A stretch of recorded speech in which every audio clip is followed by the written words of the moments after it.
Anthony Hartwig with Nicole, Wayt, HOWLAND with a monster win over Canfield, just their second loss of the season. Coach, you took the lead early. Talk about that first inning and how important it was to set the tone. It's so exciting to go in. Canfield, everybody knows, is always a strong team. You know, they were state champions.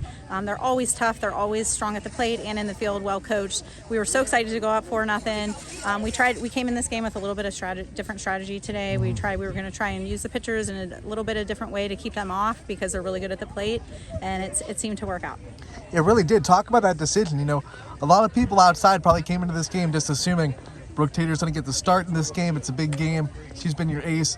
But Maya Comanchen comes in and for the first 3 innings kept this Canfield offense completely silent. Talk about that decision and what went into it.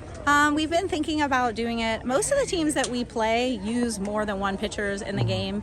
You know, obviously over the last couple years, Canfield and Fitch have both had pitchers that pretty much pitch every game, but most teams don't have that. And we thought that, you know, Maya and Brooke throw very differently, and we thought that if we were able to kind of use them to throw them off, like once through the lineup and then once through the lineup, maybe it might keep them off their guard a little bit, and it really seemed to work out. They're very different kinds of pitchers, so using them both kind of helped to keep them on their toes a little bit. They had to know that Canfield's lineup wasn't going to stay down forever.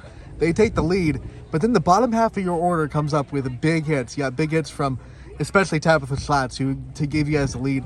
Talk about what it means to have the bottom of the order come through in a big game like this. Tabby has done such a great job as a senior for us this year. She moved up to varsity this year to join us. She's been a great leader for us in the dugout and on the field. I'm so happy for her to get that.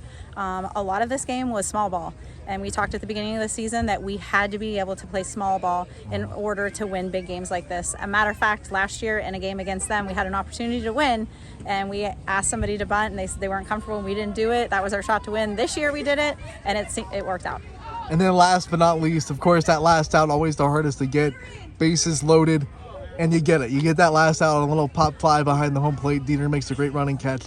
Talk about what goes through your head. That's the first time you've beaten Canfield as the head coach when that final out is made. It's so exciting. You know, Canfield is obviously a big rival for us in our conference in every sport. I'm so happy for these girls. Bree, you know, is a great catcher. She plays a high, you know, level of travel ball, so she doesn't get, you know, flustered behind the plate. So I knew that as soon as that ball popped up, I knew Bree was coming up with it. All right, Coach, thanks for the time. We'll see you again real soon. Thank you.